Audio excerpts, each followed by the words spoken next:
Welcome to FinTech Impact. This podcast is an exploration of the financial technology world, interviewing different FinTech entrepreneurs about what they do, their story, and what their impact is on consumers, incumbents, and the industry as a whole. Here's your host, award-winning financial planner, university lecturer, and writer, Jason Pereira. Hello and welcome to FinTech Impact. I'm your host, Jason Pereira. Today on the show, you'll have to excuse me. I have a hoarse voice, lost my voice a couple of days ago, but luckily got it back just in time to meet with today's guest.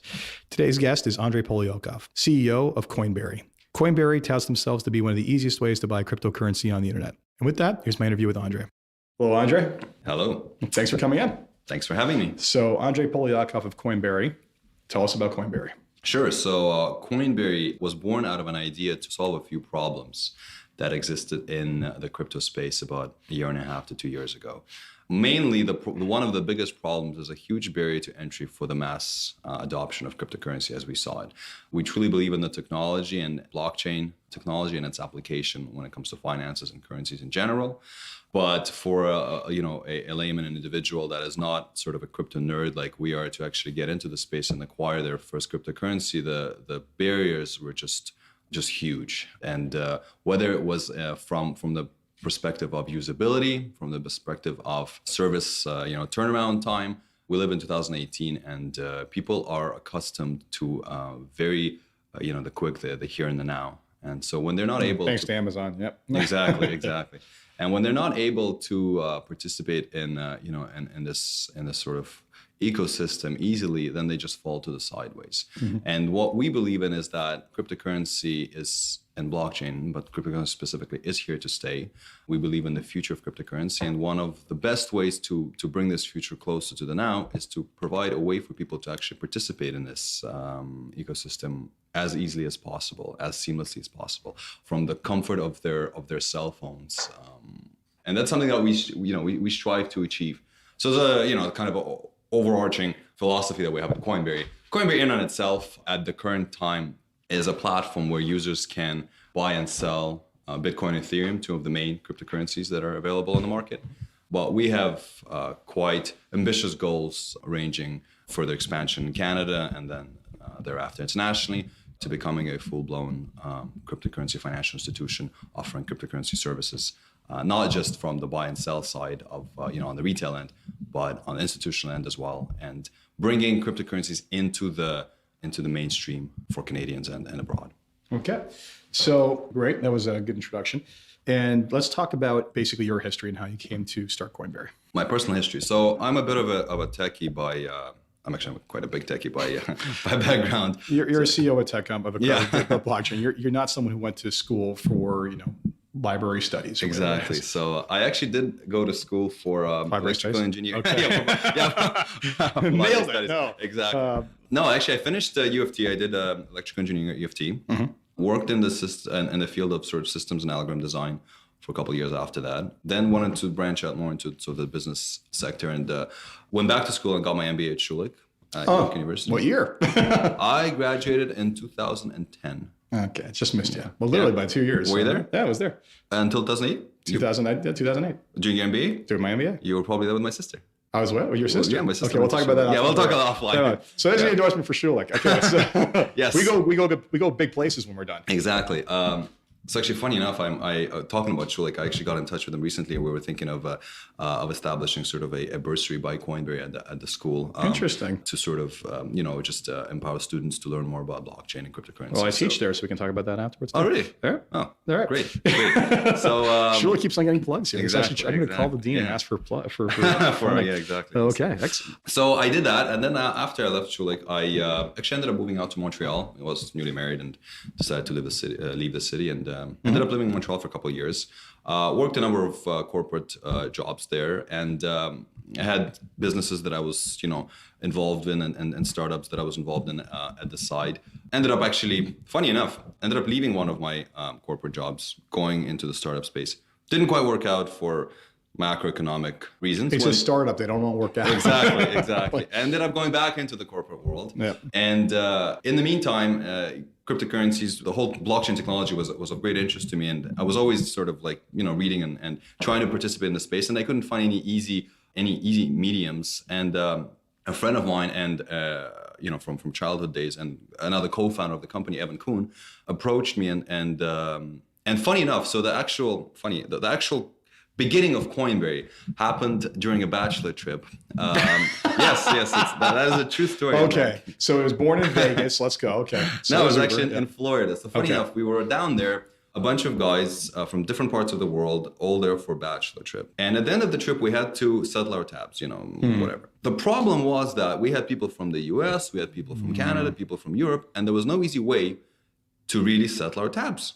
Yeah. So we were on the beach in Miami, the last day of the trip, and so my friend Evan said, "Why don't we do it with Bitcoin?" So we all got our first wallets. I got my Bread wallet, and tried to sign up. And there was a bit of there was a lot of friction there to actually get the coin. The first coin exactly, to get the first coin. So anyway, we didn't actually end up settling in Bitcoin that time, but that idea, there's this new technology that's available. Here we go. Exactly.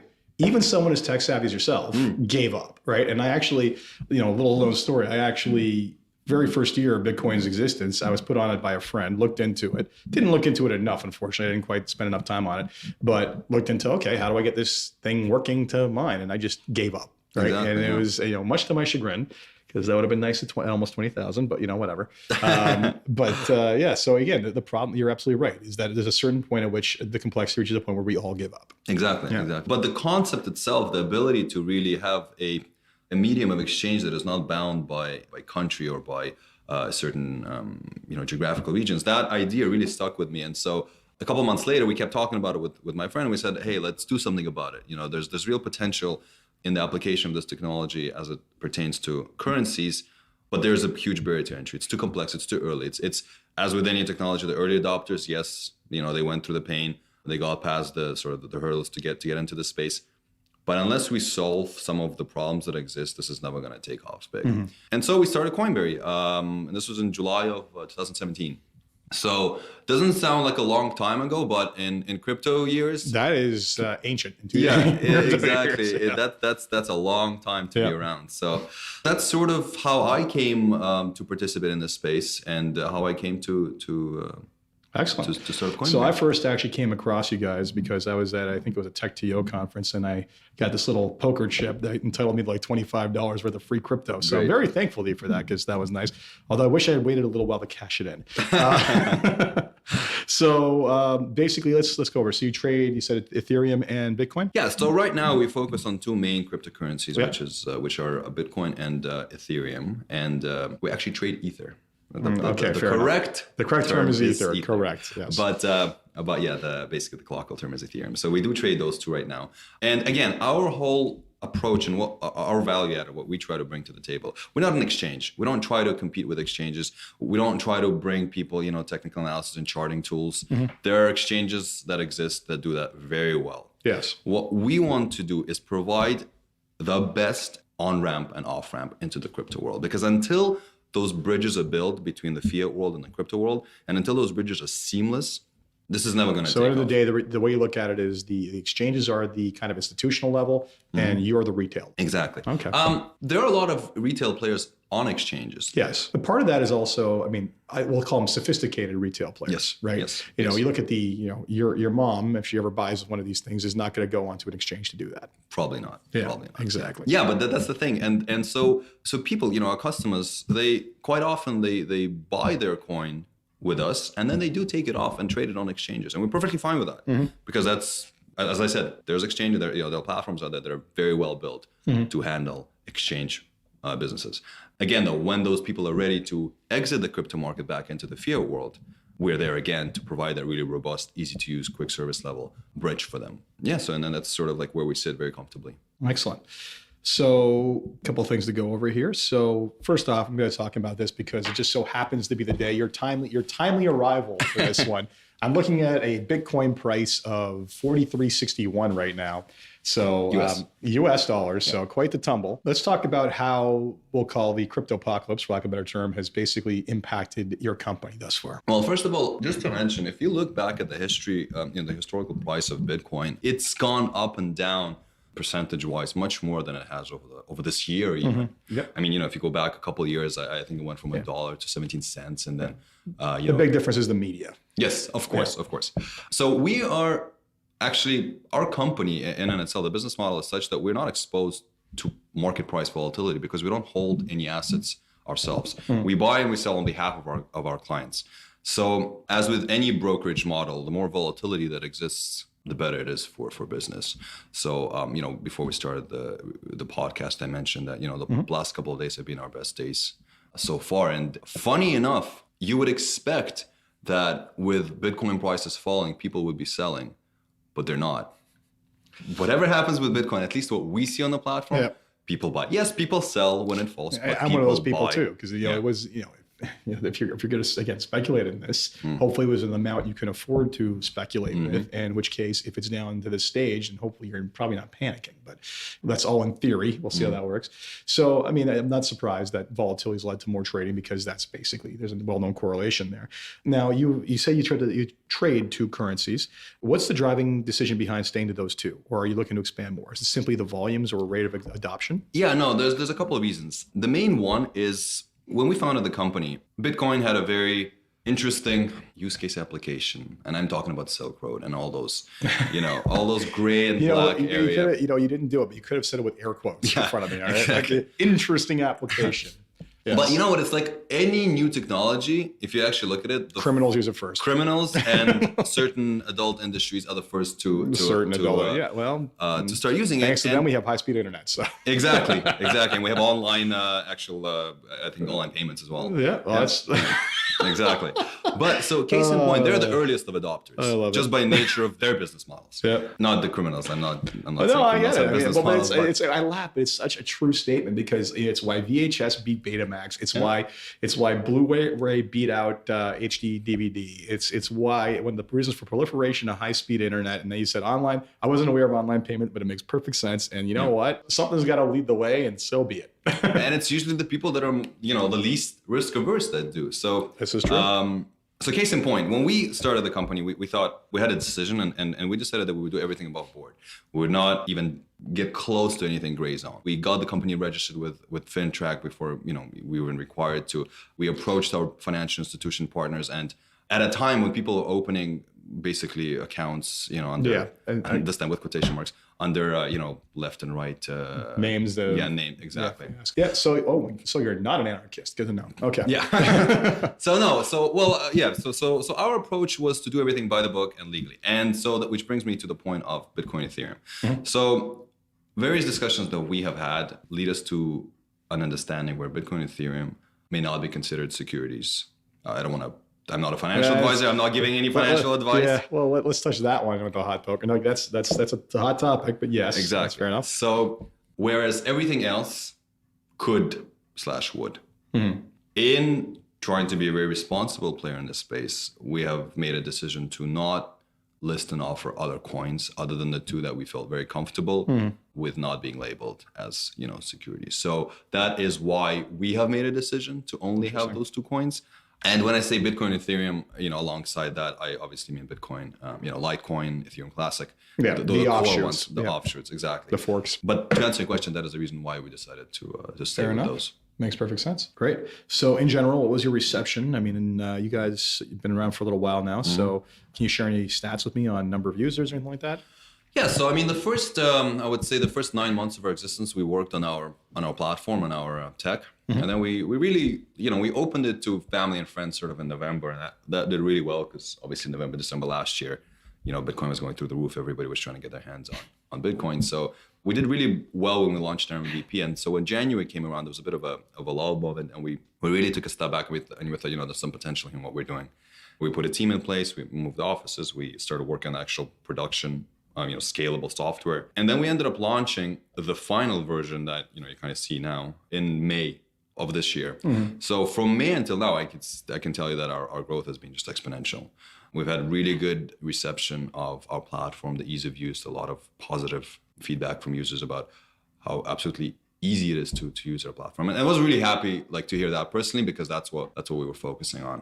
I mean, besides the barrier to entry of friction, I mean, you have other, security concerns. Every time every time one of these exchanges gets robbed, or any kind of non-single hardware wallet gets robbed. I mean, that's very difficult. Can you speak to what steps you've taken on the security side in order to Yeah, shore up? absolutely. So one thing we do for, off the bat is we hold 100% of the crypto assets that we hold on behalf of our clients in cold storage. So everything is off chain. So for those of you at home who didn't listen to the previous crypto ones, that means they're printing up paperwork with the keys and hiding the paper, which I love it. I love the fact that basically the most sophisticated currency, or one of the most sophisticated technical things ever created, relies on paper for backups. It's awesome. I need to correct you there. You're not doing deep cold storage? No, well, okay, it doesn't have to be paper. It doesn't have to be. Cold storage doesn't have to be paper. It can be encrypted, USB keys. This is true. This is true. Although I'm more amused by the okay. paper side of it. Yeah, I mean, I've heard all kinds of crazy stories, like USB keys put in bags and then like covered in like random nail polish, so you can tell if someone's actually broken open that bag. There's a lot going on. Yeah.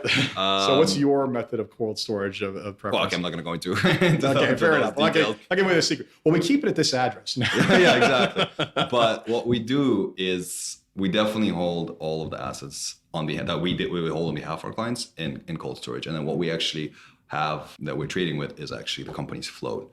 So that's our way, among many others, to make sure that if anything were to happen, if we were ever to get hacked, the assets themselves are secure. Excellent. So you've basically been doing it long enough that you can keep a confident level of float. You probably have some cash backing it up just in case, which you secure the coins that you're basically doing it by. That's not a bad race. So there's no Mt. Gox break-in for you guys. That's what it comes down to. Excellent. It's funny enough, man, they're still going at it. They're still on the lawsuit? Yeah, I know. It still hasn't been settled. And I think they definitely found that there's been some fraud in terms of theft and, like threat by the people involved. Funny enough, though, at this point in time, prices have come down so much that I think at a certain point they'll just take, because most of the problem was they wanted to pay them out not in coin, but in dollars. Yen or whatever, dollars from 2000, whatever, 15, whatever happened, prices. We're getting to a point soon where they may start accepting that. They're like, I'll take 1 cent on a dollar. But not quite. So you mentioned potential for international expansion. So is that what's that look like in the cards for you in the next little while? Yeah. So the reason that we actually started really, really looking at this is we had a campaign that went viral. And the campaign was that another point of just an example of our approach to things. So even right now, most crypto platforms out there, I would say probably all of them except us, you bring $1,000 on a platform, they dock off a couple percent. Just for deposit. Just for deposit. So you're starting in the negative right away. And then you sell, you want to take your money off, again, they dock off a couple percent. That to me is not the right way to work with users, to work with clients, to work on the adoption of this medium. And you don't want people feeling that they're behind the 8 ball when you Exactly. So what we decided to do is to remove all funding and withdrawal fees. If you bring $1,000 on the platform, you have $1,000 to play with. You sell your coin and you have whatever, 1,500, you have 1,500 to take off the platform. So we announced this initiative in July and it went viral. We had a little marketing campaign and it went viral internationally, which was really exciting for us. And we had over 130,000 users that tried to sign up on the platform internationally outside of Canada. Over the course of how many days? Over like 2 weeks. It was pretty impressive. That's a lot of people upset they couldn't open an account. Exactly. So so what we realized, right now we're only available in Canada. Again, because we're still rather a small team, we're still growing into being in a place where we want to actually go outside. But we definitely know that there's a huge demand for our level of attention to detail and attention to our customers' needs outside of Canada. So we are looking at a few different markets, and I'm going to detail, but a few different markets to sort of do a couple pilots in the new year. We're talking with an exchange to potentially partner up with, again, a licensed exchange. And we do look for partners that are at our level in terms of respect, appreciation, and with respect to regulation, being licensed and doing everything by the book. So we are in talks, and we haven't decided if we are going to do it alone or through partnership, but it's definitely something that is on our roadmap in the new year. Excellent. So then if you're not charging for deposit or withdrawal, which again is a unique value proposition, you're charging on transaction then. Can you care to explain how that works for everybody? Sure, absolutely. So at the end of the day, what we offer is our sort of claim to fame above and beyond what I've mentioned to date is we have a backend algorithm that plugs into a number of exchanges, and we parse those exchanges in real time so that when a user executes a trade on our platform, we're able to bring them best optimal pricing, whether they're buying or they're selling. So kind of like Expedia brings you the best you're pricing. an aggregator. Exactly. So we're an aggregator. So we charge a small spread on the trade that we execute, but taking into account the fact that we're able to get best pricing, 9 out of 10 times we will beat out competition in Canada with our spread. There you go, because all you're doing is you're basically, again, if they pick something at random or a handful at random and they're not checking as many places as you are, odds are you're going to get a better price. You can charge on the spread and there's utility there. So that's you basically done, I commend you. You've done what you can to create a win-win proposition for everybody involved. Exactly. Good. So I'm taking it you're probably getting you've been funded more than once at this point, or is it still in your first or second round at this point? No, we've closed a round back in February. We are actually going through our second round now. We have a lead we're talking to, but I'll tell the Coinberry story to whoever wants to listen, because I truly believe in what we're doing. And I think we're doing things differently in a very exciting time, in a very exciting sector, of the sort of financial services, or the ever evolve. I mean, it's funny, we keep on using terms that exist that explain the current infrastructure, but this is something completely different, and we never had terminology for it. So we'll fit that into an old shoebox for now. But I mean, I gotta tell you, it's I've used several exchanges, several purchasing vehicles, just to, never with extreme amounts, just to get an understanding for the different players in the market. And the one frustrating thing is like, oh, I just bought this, I want to transfer it. Oh, you want $50 to transfer it? Like, are you kidding me? No, like, it's just wrong. It's just exactly right. And I often make the statement that if you look at friction as a way to try to retain your customers, and you think that's a strategy, that's not a defensible position. You're basically admitting you're a commodity, and all you're going to do is find ways to piss off your clients, for lack of a better term, and they're going to look somewhere else, right? You better believe that exchange that basically wanted to charge me that much, or almost 100% of whatever little whatever Bitcoin I purchased to move it to a wallet, I'm never going to buy there again. Yeah, right. Exactly. So it makes perfect sense. So to date, I'm curious, how many inquiries do you get about, like, from first-time buyers who are just asking fundamental questions before they make their first purchase? Are you seeing any of that? Yeah, definitely a lot. We do have a lot of people that. Another thing we do is we have quite small minimums to actually fund, like $50. Yeah, $50, which I think is actually the smallest in the market. And again, our whole goal here is to get people dabbling in Bitcoin, dabbling cryptocurrencies, and get them used to transacting or between fiat currencies and cryptocurrencies. And will Bitcoin be around in a year? Who knows? But it doesn't matter. The fact that the blockchain's not going away. Blockchain's not going anywhere. No. Its application to currency is not going anywhere. So our position is what's going to, our approach is what's going to make us last in this business. And that's why you're asking me, what coins do we offer? Well, we only offer 2 now. Maybe we'll offer stable coin. Maybe we'll, there's so many things that we can offer. But the fact that, we provide a platform for people that are just getting into the space, I think is very valuable. And to that end, we have a lot of people that are just getting in because they see the ease which they can do it. And definitely a lot of questions being asked, about wallets, about, responsible, safekeeping of cryptocurrencies in general. Question obviously that comes around very often is, what's Bitcoin going to go up to? That obviously nobody knows, but it's great. It if I knew that, I wouldn't need you. Yeah, I love that. It's like every time I have a client ask me what the market's going to do, it's like, look, buddy, if anyone was really that good at predicting that for sure, first of all, they wouldn't need any of us, and they'd be the richest person ever. Another thing to concern yourself with, I think given your approach for being kind of a retail ease of use type platform, I think it is a smart move to limit yourself to the 2 most recognizable ones. Because I'm sure you've heard the statistics on how many ICOs are pretty much bankrupt at this point. I was at a conference and there was someone presenting from, I can't remember which university. No, it was Caltech or something like that. And they basically were looking at ICO pricing and what happened in the marketplace afterwards. And the average ICO fell. I think the average return on ICO was positive, but that was the average. When you look at the median, it was negative 66%. So you had a handful that just ran for the gates, and then the rest of them just died. And I think they basically said of the 66% negative, more than almost 2/3 of the total coin offering was basically they were all bankrupt. Right. So, you can imagine that, especially given the market you are basically appealing to, if you were to pursue any of those and people literally, bought something today and lost it tomorrow, they'd be turned off for life. Yeah. But plus, look, the truth of the matter is a lot of these ICOs were raising money And they were doing so with no prospectus, with nothing. No, I mean, a white paper is not, people are like, oh, did you read the white paper? I'm like, do you realize that I could scribble on a napkin and that constitutes a white paper? Yeah.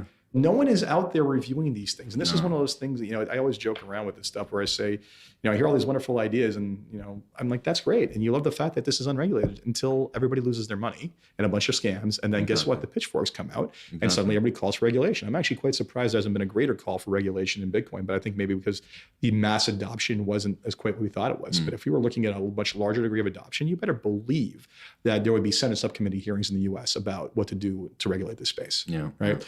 So that is what it is. So can you speak to the challenges the largest challenges you encountered in starting this company? Yeah. Besides trying to open a bank account, because that was the big that was a big one for crypto. Yeah. Challenges. Startup life in general is a challenge regardless of the industry that you're in. How many hours you work in a week? Yeah, that's what I was going to say. I mean, I pretty much don't do anything else but work. I mean, I work and I sleep. But you love it, and that's what matters. But exactly. But it's definitely not for the faint of heart. It's a dedication, and I'm very fortunate now to be working with a team that we put in place that's as dedicated as sort of the ownership group is, and my business partners. But it's I think one of the biggest challenges is just to keep going when the going gets rough. Because it's very easy to when things are great, everybody's knocking on the door and trying to either offer you advice most of the time. You have no idea. In exchange for shares. Yeah, in exchange for shares. You have no idea. I would love to be on your board. Many people walked in over the year and a half with an idea of what we can do. What can you do with crypto? And as in the sense of like, this is what you guys should do. So in any case, because no one's ever thought of that before. Exactly. So in that sense, it's just putting. Actually, truth be told, I think the simple answer is putting a team in place that is truly dedicated and truly in line with the vision that we have. And I think we did a good job doing that. But I think that's probably the biggest challenge for a startup. Because getting from that place where you just, you yourself and, 2 or 3 co-founders. The true believers. Yeah, the true believers, exactly. Their lives, yeah. To a place where, we're now about 14 people. That's been probably the biggest challenge. Yeah. And again, it doesn't really apply to crypto per se, but it is a challenge in a startup. Yeah, and it always comes down to people, really, but it comes down to execution. And I tell you, some of the things that there's some of the stories of the various exchanges or whatnot that have ramped up so bloody fast that their numbers, like the hiring numbers I heard behind some of these places, are just astronomical. And when you're that young, you haven't had the ability to build a company culture, right? Exactly. And there's a saying about company culture, how once you get to a certain size, you can't manage everybody. So unless you establish that and those become the default behaviors for people, then anything can happen, right? And I'm sure you've heard some of the nightmare stories of some of these places, but so it's a challenge. But case in point, it's actually interesting. We have potential investors talking about, again, crypto prices go up and down. How does it affect your business? This, that, the other. And the one thing that I always try to bring home is that you're investing in a team. Because the team is what is going to be able to pivot when it needs to pivot, to offer new services when it needs to offer new services, to go into new territories, whether geographical or otherwise, when it needs to. So the team is probably the biggest asset that you could ever have. Well, everything is about execution, right? Ideas are wonderful, but lots of wonderful ideas never happen or fail miserably because execution fell apart, and execution comes down to people. Exactly. Right. So it makes perfect sense. So 2 of the last questions I wrap up with every time. Sure. So if you had one wish of something you could change in your company or the industry in general, what would it be? Oof, one wish. I wish you had short of everybody having a wallet on their phone and trading more often. One wish I could change in the industry. In the industry set? Whatever you like. Whatever, like. I think to me, it's funny you say short of everybody having a wallet, but I fully understand that I am neck deep in this. Mm-hmm. So I understand that there's a huge mass of people out there that don't really know cryptocurrency, don't really care. But it's not exactly the easiest thing in the world to explain. Yeah. But to me, knowing the potential of the space we're in changing society and changing people's lives for the better, whether it's making transactions easier, simpler, cheaper, faster, or the application of blockchain in general. But if we focus on the financial specifically, to me, if people could have a better appreciation, understanding of what they're missing out on, that's the one thing I think I'd like to change. It's just for people, there's just so much potential to improve the way people interact with currency, with finances than they currently have. It's just mind-boggling. And case in point, my previous startup, I was involved in international trade. And if you've ever tried to pay through a wire, honestly, I know. And you have a container waiting for customs to clear in whatever port, and you're waiting a day for a wire to clear, or you wait an hour. Which one would you? Oh, I know. I mean, it's embarrassing just how bad the payment infrastructure is in North America and in the West in general. Exactly. And it was interesting. There was a really good, I think it was Planet Money podcast where they examined why that was. And most of these systems date back to the 60s. And the reason some of them don't work on weekends is because the servers, for some reason, keep bankers' hours. And there's resistance, at least in the US, I'm not sure about Canada, but I'm pretty sure it's probably the same thing, towards updating them because the banks have started making so much money from what they charge in fees to manage the inefficiency, that it's a massive revenue line, right? So it's this ridiculous problem that it's going to take an outside solution like blockchain to basically put in place. And I agree with you. I can be skeptical of any one coin. I couldn't be any more bullish on blockchain because when it comes to ownership, there is no better solution. And frankly, we don't need a better one because it solves the problem. Exactly. So I share that kind of wish, to some degree. I mean, we were introduced by Kyle Kemper, who was previously on the podcast when I spoke at the IFP conference. And one of the things I said in that speech was, first of all, I always challenge the room every year to, start playing with technology more. So the year before it was how many people would actually open up a robo account, and in the entire room, I was the only one. I was like, oh, dear God, please start doing this, right? And I asked them again, and it was more than one this time, thank goodness. But I asked how many people had ever downloaded a cryptocurrency. And in a room of like 200 people, I think it was like 3 of us, right? And it's just like, you know what, people, like, don't just sit there and just wonder what this stuff is or be afraid of it. Just go on something like Coinberry, throw $50 in to experience it. And then guess what? Ask your friend to do the same thing and then just send money back and forth. And see how much better the experience is than the nonsense we deal with currently. Right? Absolutely. You're absolutely right. I mean, the ability to go around the world is in a heartbeat. It sounds so simple in this day and age, and so it should be taken for granted, but it's so difficult, and this solves it. So the last question I always wrap up: what excites you the most about what it is you're working on, the industry, your company in general? Like, what is it that gets you out of bed in the morning to work these super long hours? That's a good question. I love creating value. That really excites me. I love when I, with my own hands, create a process or a product, and I see people use it and gain value from that. I mean, that honestly is the answer. The feedback mechanism is exactly. It's just being able to create something which is useful to people, which brings them value. There's nothing that beats that rush, and that's the real answer. That's really what keeps me going. Well, Andrei, thank you very much for taking the time. I hope everybody checks out Coinberry. Hopefully they go to an event where they also get free crypto like I did. It's going to cost you, the same thing, whatever it is. And thanks again. Perfect. So that was my interview with Andrei Poliakov of Coinberry. I hope you enjoyed that. Please be sure to check out his site. And as I say to everybody, take the time to experiment with this stuff and understand it if you haven't already. It's not scary. $50 is all it takes. I take no liability for your losses or gains. And, relatively speaking, Bitcoin's a little bit cheaper now than it used to be, or hopefully, no, it might not be by the time this thing still airs. So as always, if you enjoyed this podcast, please leave a message or please leave a review on iTunes, Stitcher, wherever it is you get your podcasts. And until next time, I'm Jason Pereira. Take care.